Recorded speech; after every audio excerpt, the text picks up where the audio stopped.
Tuhan yang akan menyampaikan kebenaran firman-Mu, Tuhan. Berkati dan urapi juga, Tuhan, untuk setiap yang mendengarkannya. Amin. Shalom Pak Dosen dan teman-teman semua. Hari ini saya akan menyapa kita dengan satu tema khotbah yang akan saya sampaikan, yaitu pertarungan iman orang Kristen.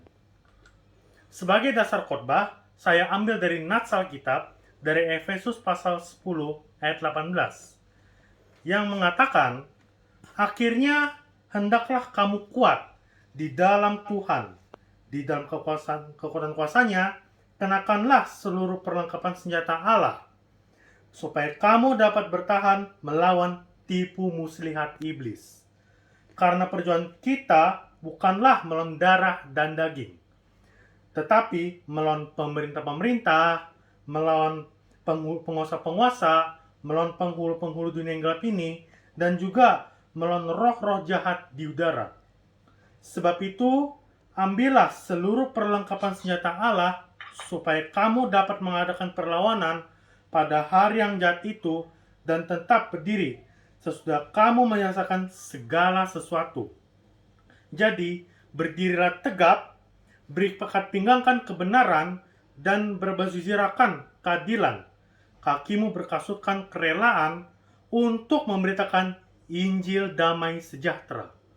Dalam segala keadaan pergunakanlah perisai iman. Sebab dengan perisai itu, kamu akan dapat memadamkan semua panah dari si jahat. Dan terimalah ketopong keselamatan dan pedang roh, yaitu firman Allah. Dan dalam segala doa dan permohonan, berdoalah setiap waktu di dalam roh, dan berjaga-jagalah di dalam doamu itu dengan permohonan yang tak putus-putusnya untuk segala orang kudus. Bapak dosen dan teman-teman semua, nats ini mempunyai perikop aslinya di dalam Alkitab adalah perlengkapan rohani. Tetapi saya melihat bahwa yang disampaikan di sini adalah pertarungan iman orang Kristen. Karena hari-hari ini banyak hal yang kita dengar terjadi di sekitar kita yang bisa membuat larut dalam kebingungan atau mungkin juga emosi.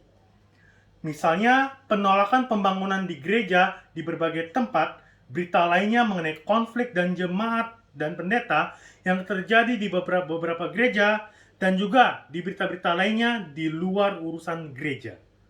Seperti yang saat ini kita baca di berbagai berita media, bahwa orang tua yang anaknya terbunuh mencari keadilan dan kebenaran.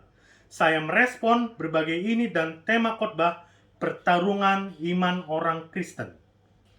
Seperti yang kita ketahui, bahwa surat Efesus ditulis oleh Rasul Paulus kepada jemaat di Efesus, dan surat ini dibawa oleh Tikhikus, seperti kita baca di dalam Efesus pasal 6 ayat 21.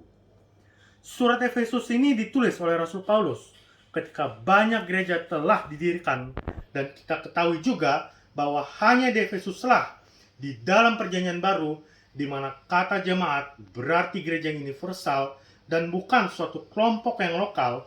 Artinya jemaat ini adalah beragam. Kalau kita melihat isi dari surat Rasul Paulus ini, maka dapat kita simpulkan bahwa surat ini sendiri ditujukan oleh Rasul Paulus kepada jemaat yang telah mencapai kematangan tertentu dalam pengalaman rohani, dan bukan ditunjukkan kepada mereka yang baru masuk dalam iman Kristen.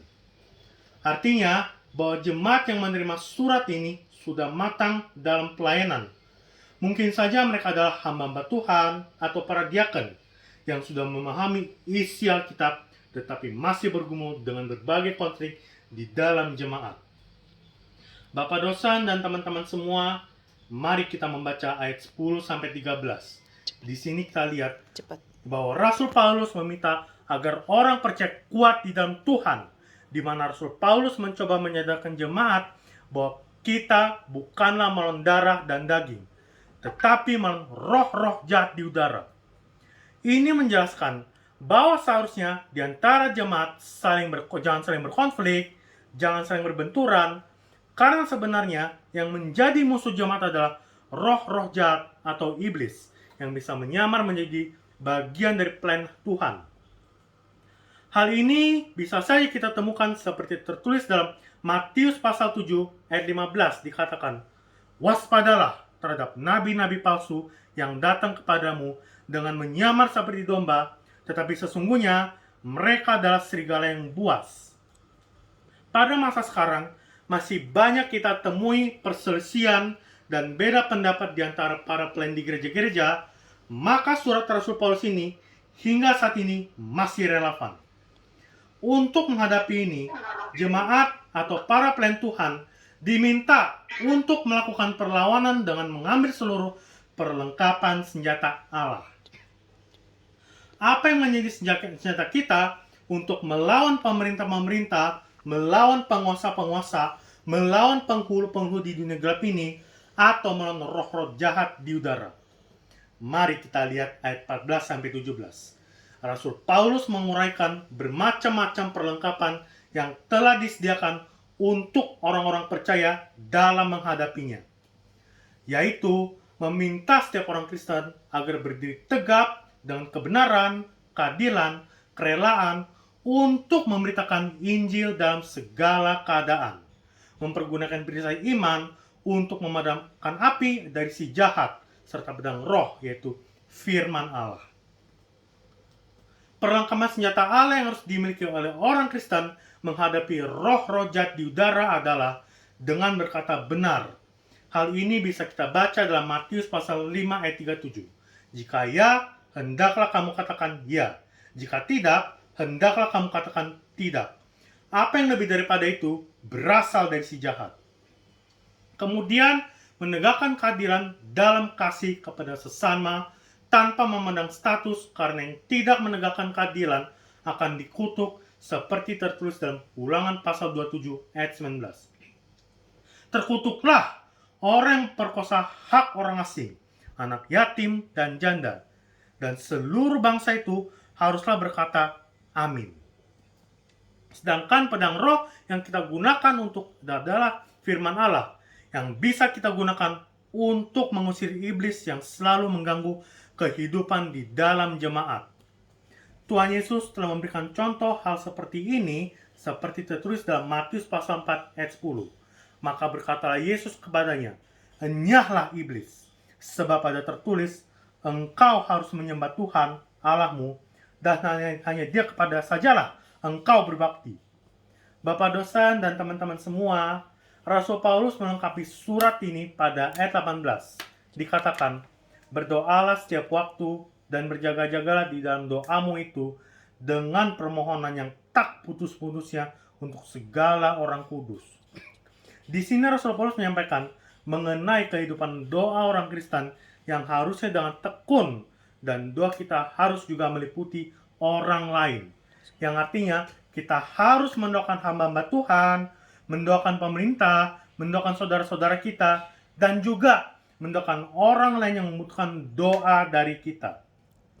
Hal doa dan permohonan ini dapat juga kita baca dalam Mazmur pasal 145 ayat 18, yaitu, "Tuhan dekat pada setiap orang yang berseru kepadanya, pada setiap orang yang berseru kepadanya dalam kesetiaan." Bapak dosen dan teman-teman semua, pertarungan iman orang Kristen tidaklah mudah untuk dilalui dan dimenangkan. Mengapa? Yang pertama, kita sering tidak bisa melihat musuh yang kita sesungguhnya, di mana roh-roh jahat dan penguasa-penguasa dunia gelap sering terlihat dalam bentuk manifestasi orang-orang kita temui sehari-hari, bahkan dalam pelayanan. Yang kedua, kita sering fokus pada masalah yang kita hadapi dan berusaha menyelesaikan dengan cara yang kita pikirkan sendiri atau duniawi. Dari firman Tuhan yang menjadi dasar non kita hari ini, kita mendapat pesan bahwa untuk memenangkan pertarungan iman non Kristen, kita harus mengenakan seluruh perlengkapan senjata Allah, yaitu yang pertama, hendaklah kita kuat di dalam Tuhan dan selalu mengandalkan kekuatan kuasa-Nya dalam menghadapi berbagai masalah. Yang kedua, kita harus selalu siap sedia menghadapi peperangan rohani dengan mengambil seluruh perlengkapan senjata Allah. Yang ketiga, kita harus tetap tegak berdiri, menyampaikan kebenaran dan melakukan keadilan terhadap siapapun, dimanapun kita berada atau melayani. Yang keempat, kita harus selalu dan kerelaan melakukan pemberitaan Injil damai sejahtera untuk menjangkau jiwa-jiwa agar memperoleh keselamatan kekal dari Tuhan Yesus. Yang kelima, dalam segala keadaan kita harus mempergunakanlah perisai iman dan pedang roh, yaitu firman Allah. Sudah 10 menit. Terima kasih, Pak. Terima kasih, Pak.